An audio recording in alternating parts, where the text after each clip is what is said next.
Hello students, welcome to the NPTEL online course titled Visual Communication Design for Digital Media. Today, after discussing principles and elements of design, and also we have discussed different kind of digital media platforms in the previous lectures. Right now we will start with typography. So today we will discuss the usage of typography in digital media paradigm. So because in digital media paradigm you can take web design, from graphic design, animation, game design, everywhere typography will be an integral part of design. So with graphics, with all other information, visual informations, typography, the text will be there, will be present in the any kind of genres of visual communication design, especially in digital media paradigm. So in this lecture on typography, this will be divided into two modules. First we will discuss about background of typography, we will discuss the evolution of typography in digital media, how it evolved, and then the morphology of typography, how we will identify a particular typography, how the different typographies has different kind of morphology, and then based on this morphology we will try to classify different typefaces. We will see how this evolved, different classifications of typography evolved through ages, and how their morphology changed. Then based on that knowledge of typography, we will come to the design, come to visual communication design, that will be the second module of under typography.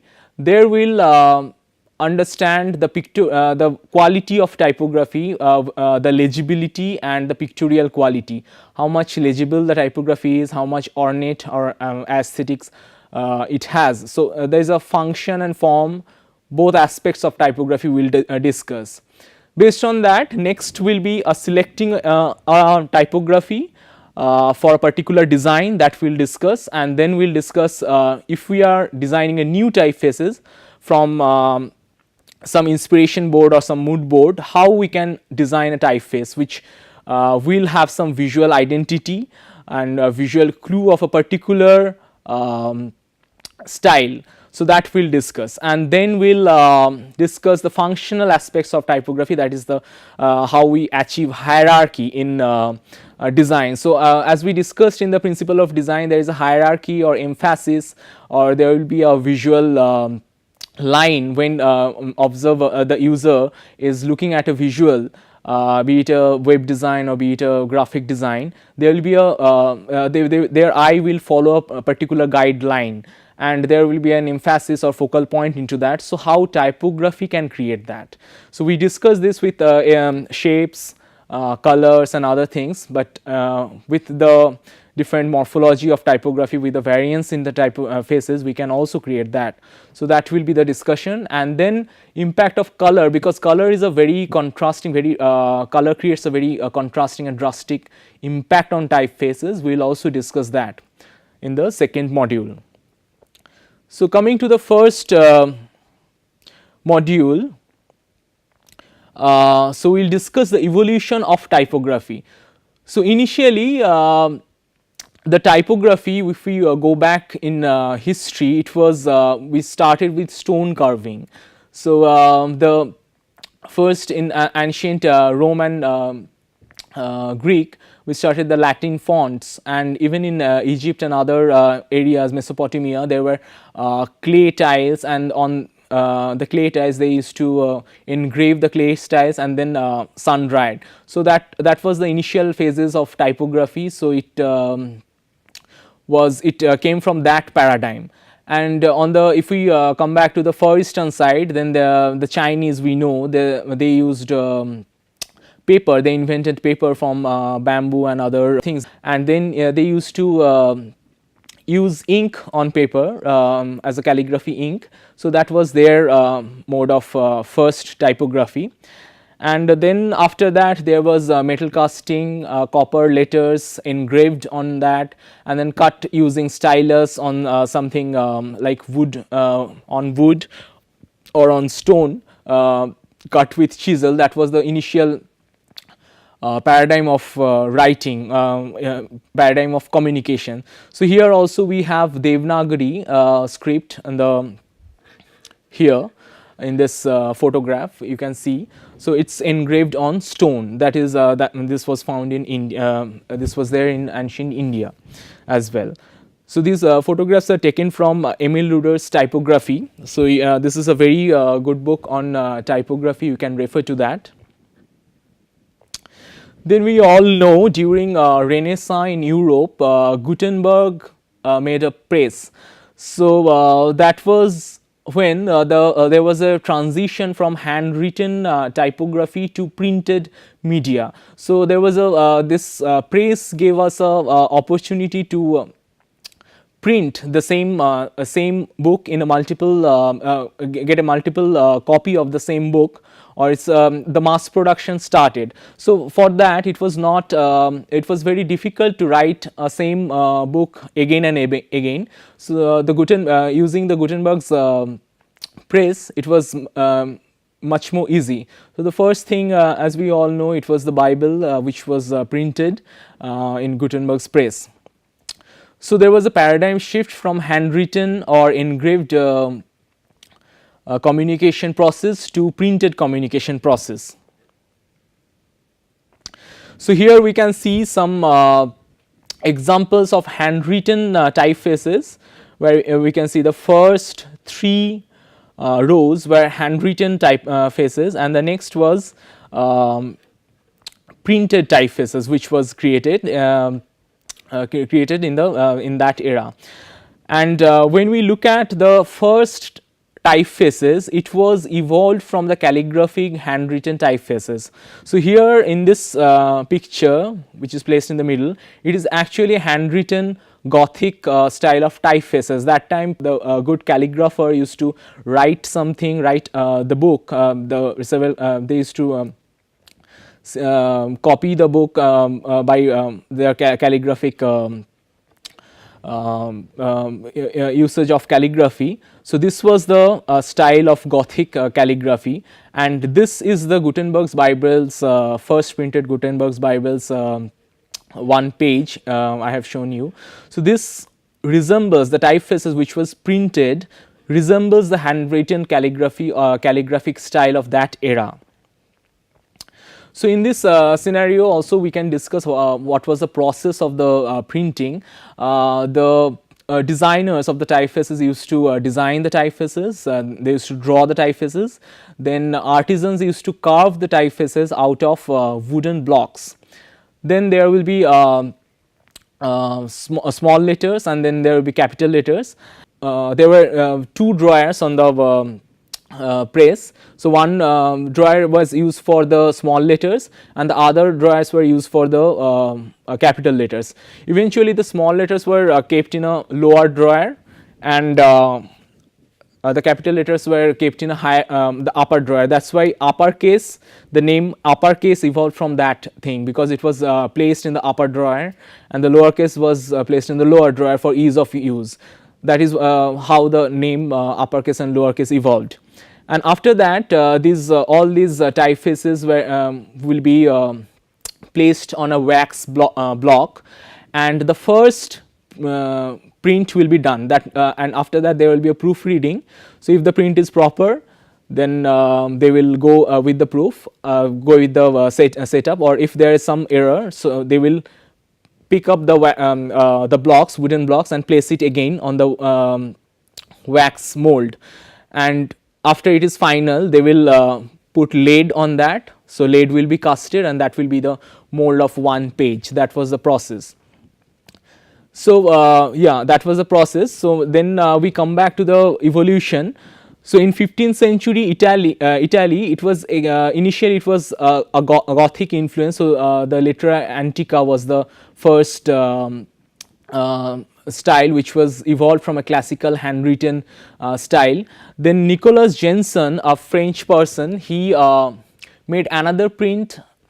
He learned printing technology from Germany. Gutenberg was a German, and so it started with Germany, and then he came to Italy, And Italian style of aesthetic style was a little different than German, and from there the typefaces, the style of typefaces changed and it became more rounder and lighter in form. So from that first Roman typefaces generate.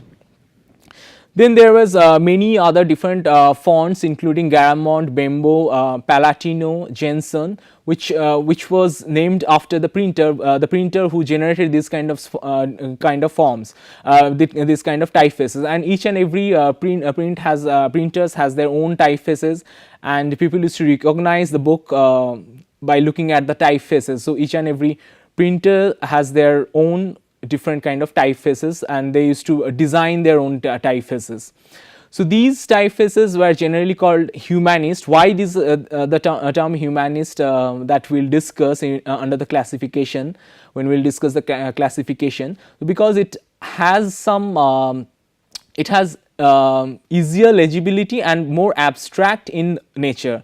So if we look at the previous typefaces, there were a lot of ornate decorations which was there in the because it evolved from the calligraphic style. In humanist form, because it evolved from that Renaissance period, that time it was much more simplified. Before Renaissance, as we if we look at the art movement, which was also parallel to the typographic movement, there was Baroque and Rococo. So if you look at Baroque, Rococo art style and architectural style, it was very ornate, and from that the initial typography was also very ornate, and later there was a lot of simplification happened in art movement and as well as architecture movement, and same reflection also we can see in typographic movement. So humanist typographic movement was derived from was contemporary and derived from that. So there was a contemporary revival of historical fonts, and it was much more simplified, and each revival was respond to a reaction against the as we discussed the ornate style of the old classical style. So here on the right hand side we can see a lot of juxtaposition of different kind of styles and how the how it changed. There were two more important things. One is the Roman typefaces that was evolved first, and then we know the italic typefaces, which was even the same typefaces can have an italic version, which is a slanted version, which looks again more calligraphic, but it evolved later because of the functional use of it. Because if you see a particular typefaces and its italic version is much more sleek in nature, and it is easy to cast, because as we discussed first it has to be cast, it has to be chiseled on a wood block to make the first block. So chiseling a straight upright letter was difficult because the artisans used to hold the chisel and chisel it with the hammer. So chiseling a italic letter was much more easier because it has a particular slant, and also it was light and it has less material, so the production cost of a book was less. So italic font was derived from an economic perspective because of its less material and ease of use, and it was definitely faster than the process of creating italic font was faster than the Roman upright font. So in 16th century, printers began to integrate Roman and italic forms into type families. So as we right now have the italic and as well as the Roman version. So some part of highlights will be in italic, or some part of if the body is completely italics, then some part of highlight can be in Roman. So this there was a mix and match of italics and Roman were there, but keeping in mind that the X heights matches, because if X height doesn't match, then it will look like a different typefaces, or different size will be different. So each and every if we take one typefaces and change it to into italic and then again start writing it in Roman, you can do that in Microsoft Word, then you can see the X height is always constant, it doesn't change in italics and italics version as well as in Roman version. So, so that is how the integrity of italics and Roman of particular typeface happens. So, right now we come back to the morphology logy of typefaces. So, how we recognize a typeface by its different part of one font. Now we can discuss what is the difference between font and typefaces. So, typefaces is like Times New Roman is one typeface, but Times New Romans, each and every alphabet will be one font. So, font and typeface has a slight difference, and while we use in design, there is a slight difference in typefaces and fonts. So, here we can see in the photograph that its different morphological parts are described properly. So, here if we look at the F, that is capital or uppercase F, the top, from the top to the bottom, the complete this distance is a cap height. Now, you can see the X height is the small letters top part to the bottom part, that is called the X height. If we type X in a particular typefaces, the X will have, small x will have that this height. So, this is called the X, the small x height. This is the baseline from where the typefaces bases are, apart from the Y, P, and which fonts has a lower descender. So, the Y, P, F, their lower parts are called the descender. Descender starts under the baseline and ends till the lowermost point. A has a particular feature which is called bowl, and then E, C, these fonts has a particular ending which is called finial, and sometimes we can see that some letters which comes very close joins together and creates a different kind of form. And so, here also in print media there were these fonts were chiseled together. These fonts are these are special cases where they used to make their these two fonts together, because if these fonts are separate, then there will be a larger blank space in between these two. So, this is called ligature. And similarly, F also has a terminal end point which is not called finial in like C or E, it is called a terminal, and S has a spine which joins the upper part and the lower part of the S. And all these letters like H, D, L, they have the ascender, the small letters, but which goes until the cap height, that is called ascender. Similarly, B has a crossbar, even the R will also have a crossbar. Okay, right now we can all the definitions are written over here, so you can go through this, and this will be also circulated you through notes. So, you can read what is the definition of X height, what is the definition of baseline, cap height, and everything is written over here. So, you can go through this. So, now in height there are many other things to discuss, because in height it differentiates the visual impact of a typefaces. If we change the height to create more emphasis, or like headings and other things, we generally change the height. So, and then you can see in Word it is denoted by P. So, what is that? So, we will discuss that this right now. So, height attempts to standardize the measurement of a type design of different fonts. So, this is a measurement of a typeface's heights. So, a height of a particular 8 points Helvetica and 8 points Times New Roman. So, they will be more or less similar. There will be differences, but it will be more or less similar. It will not match with the 24 points Helvetica, will not match with a 8 points Centaur or something like that. So, there is a need of standardization to understand what should be the height of a particular print or digital media. So, it is the pointing system. So, 1 point equals to 1 point in the typography, which is generally denoted by P, is 170 it's divide 1 inch is divided by 72 parts, and each one part is equals to 1 point in typographic measurement. So, it is almost equal to 0.35 millimeter.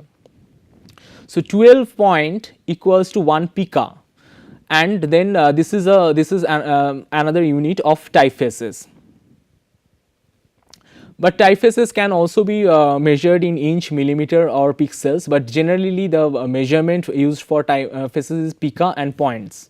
So, here is a relationship of picas and points. So, what 8p what we see in this in the word pad, it is actually 8 picas are denoted as 8p, and then points, which is like 12 points equals to 1 pica. So, if 1 pica is divided into 12 small equal part, so each one part will be 1 points.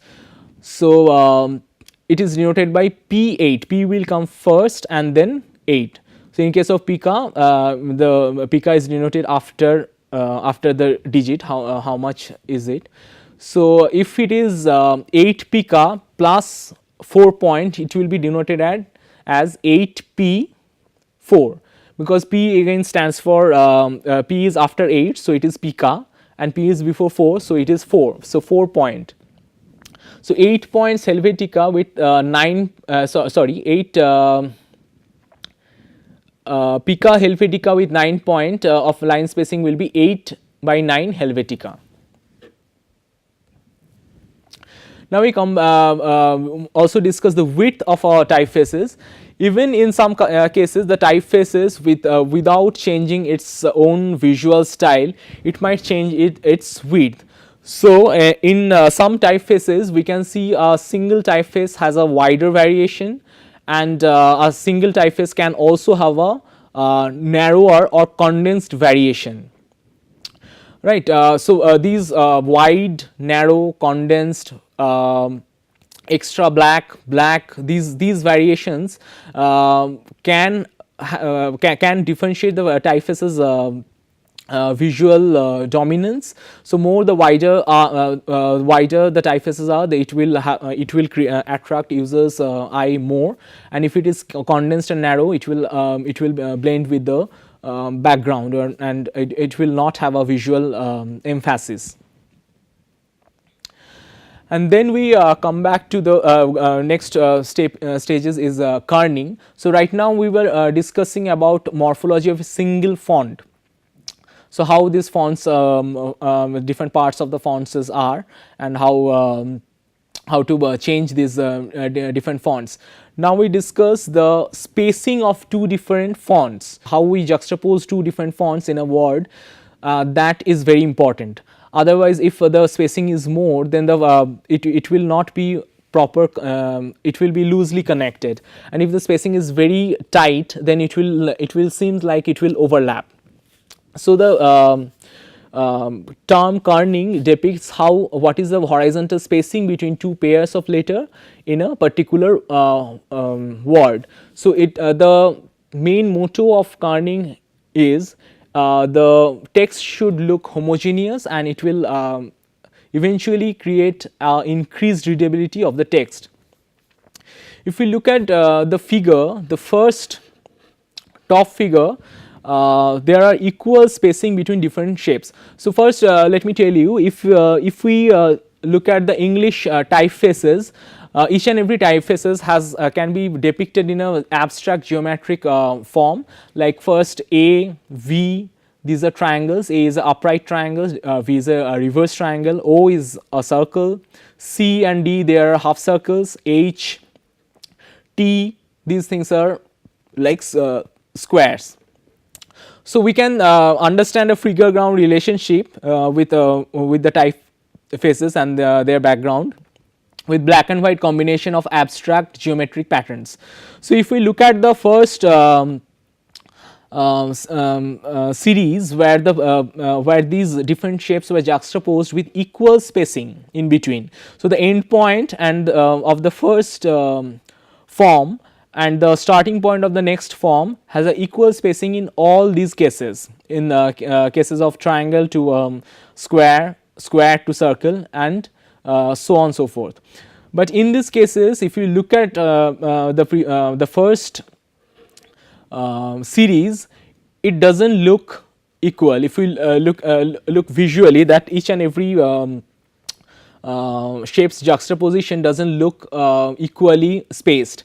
But in the other on the other side, if we look at the lower image, it looks equally spaced, because what happens here, but in the next series, the spacing between them are not equal, they are different, but still it looks equal, because in the cases of kerning also this happens, because the space in between, the void in between, the area of the void has to be equal, not the distance. So, in case of the first scenario, if we look at this, the void between the triangle and the square is this much, and the void between the square and the circle is this much. So, in the case of triangle, it is only having one sided void.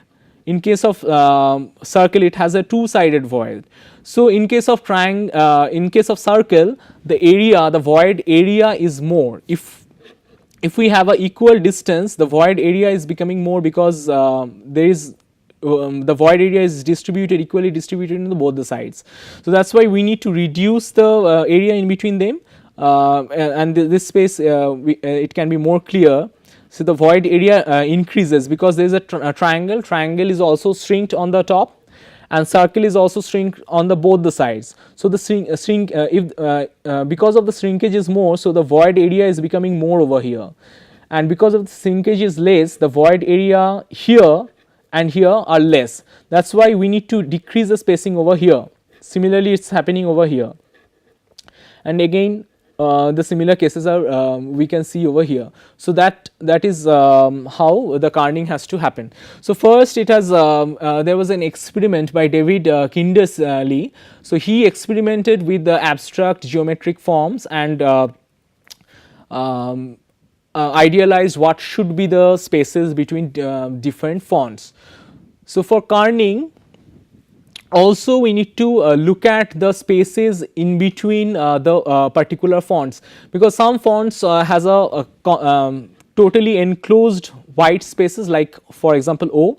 So, this is fixed, but for example of if we take the cases of Z, this is not fixed, because this is a serif font, which is serif and sans serif we will discuss later. But if we look at the font in the first, the Z has a extended end. So, here the white spaces here in the Z is more defined, but here in this case this is called sans serif font, which does not has a end, is not so defined. So, here the white spaces are merging with the other white spaces. So, it has less defined white spaces. So, if we if you count the spacing between these two, here the spacing is more, you count the grid, the spacing is more, because this white space is already defined. So, this space what we read, the background's area is becoming less, because it is divided into two different parts, here and here. But in case of this part, it is not divided into two different parts. So, if we increase that, if we provide the equal space of this, what we have provided in the first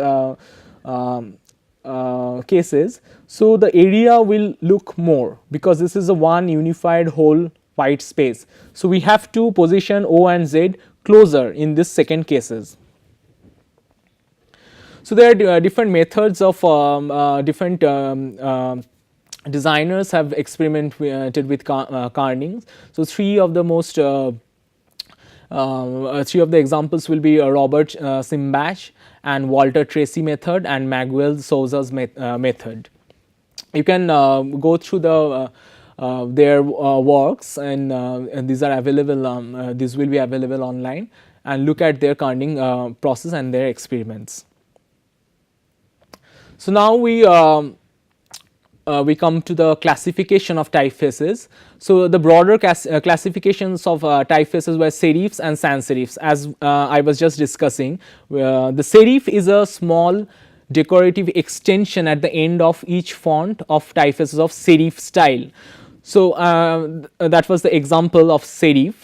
So this is Baskerville, which is a serif font. We can look at the first example, which the A has a extended ornate end. So this is a serif font, and this is definitely an older version of typefaces. It evolved from calligraphy and evolved from the chiseled stone, because initially when the engraver, the artisans used to engrave with a chisel, creating a sharp bend was difficult with the chisel. So that is why the end used to create a better finish of the end, they used to have a border, they used to have an extension of the end that is actually translated into the print media, and that become the serif font of print media. And also during chiseling, they used to hold the chisel, and chisel has a flat end, and they used to hold a hammer to chisel that. So when they are chiseling, and they used to hold the chisel on the left hand and hold the hammer on the right hand. So when chiseling, this side of the A used to become narrower, because they used to hold the chisel like this. So when it comes like this, it becomes narrower, but when it comes like this, it becomes wider. So when they used to chisel and hold the chisel and hold the hammer on the right hand side.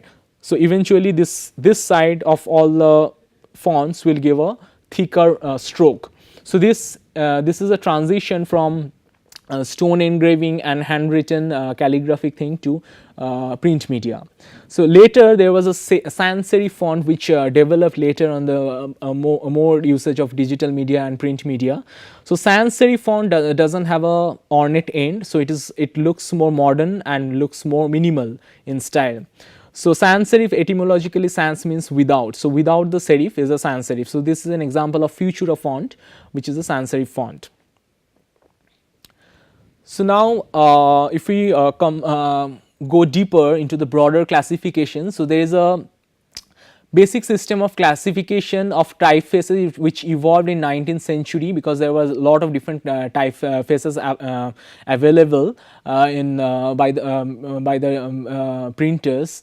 So first was a humanist or old style, which evolved from direct calligraphy. For example, there was a Sabon, which is designed by a designer in 1966, which evolved from Garamond, which Garamond you must have seen is a very famous old style typefaces, which has in these typefaces you can see, if you closely look, so the thickness of each and every letter is not constant. If we look at the A very carefully, this is thinner, and when it goes towards the bottom, it is becoming a little wider, because it and that shows the direct transition from hand painted posters and hand painted calligraphy of a typography. So there is they wanted to mimic the handmade style of a calligraphy. Even in the A, if you see this end is thicker, and then it goes thin, and then it again becomes thick. So again in the bowl of the A, this is thick to generally it is becoming thin. So next is a transitional. So for example, Baskerville typeface is a transitional. So there was a attempt to modernize, attempt to minimize this kind of variations in a particular font to make it more minimal and has a modern look. So here we can see the A throughout has a similar distance here from top to bottom.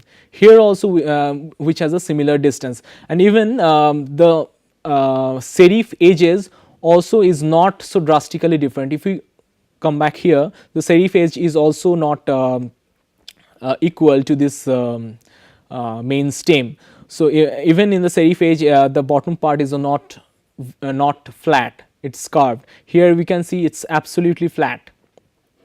Again, there is a less variation of thickness in the small letter as well.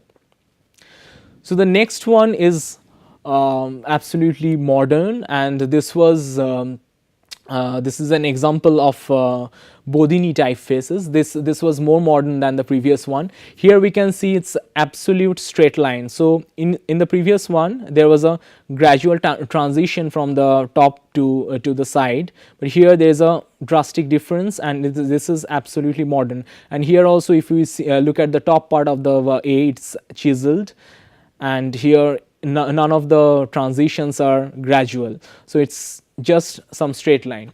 So if we also look at the art movement, so what happened is during the art movement and architectural movement, it was Baroque, Rococo, then there was a industrial revolution and modernization started, and gradually there was more international we moved towards the international movement. In international movement, we started designing very minimalist, we adopted minimalist style, and very it moved towards organic to more geometric. So a similar thing is happening in typefaces. So it was moving from organic style to gradually it is moving towards the geometric, more geometric fashion.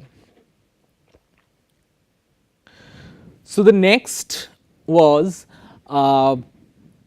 then after that there was a evolution in the typefaces. So there was a change in typographic style. So people used to exclude the extra ornamentations, and that become the sans serif typefaces. So sans serif is actually more modern than all serif fonts. So all the sans serif movements, all the sans serif classifications came after serif, mostly after serif typefaces. So serif towards the modernization process and towards the decreased ornamentations of visual ornamentation, serif fonts evolved. And another functional need of serif font was there was a change from print media to digital media. So there was different digital displays were there, and depicting a serif font was very difficult in old versions of digital media, because that time the pixels were more, so there was larger pixels. So depicting typefaces like this, or rather this, through larger pixels were absolutely impossible during that time, because here this curve was very difficult to depict in a pixelated format. So in that cases, these kind of straight lines, angles were easy to depict in a pixelated digital display. So that was another need to design a sans serif fonts. In sans serif movements also there was a humanist sans serif. So here, as we know, there was a human touch, and here Gill sans is an example. So Gill sans, in Gill sans, if we look at the Gill sans has a varied different thickness. If we look at the small a, it's more visible. A's bowl is thicker over here, and when it joins with the stem, it's thinner. Then there is a transitional, it's going towards the more and more geometric form of the sans serif itself. So sans serif transitionals are also called grotesque, and then there was neo grotesque, which is a revival of its modified grotesque. So Helvetica is one of the famous typefaces designed under this typographic style. It's designed in around the 1950s.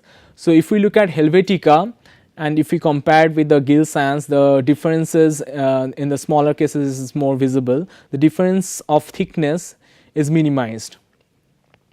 And next, if we go back to the more geometric form, for example, the Futura, which is very these things are very late modern and more minimal in style.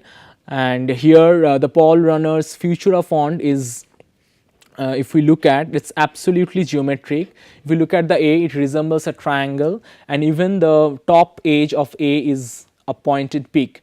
In case of Helvetica and Gilsans, it was again chiseled, but in case of Futura, it's absolutely pointed peak. And if we look at the O of a Futura, it's a perfect circle, so it doesn't the thickness doesn't change.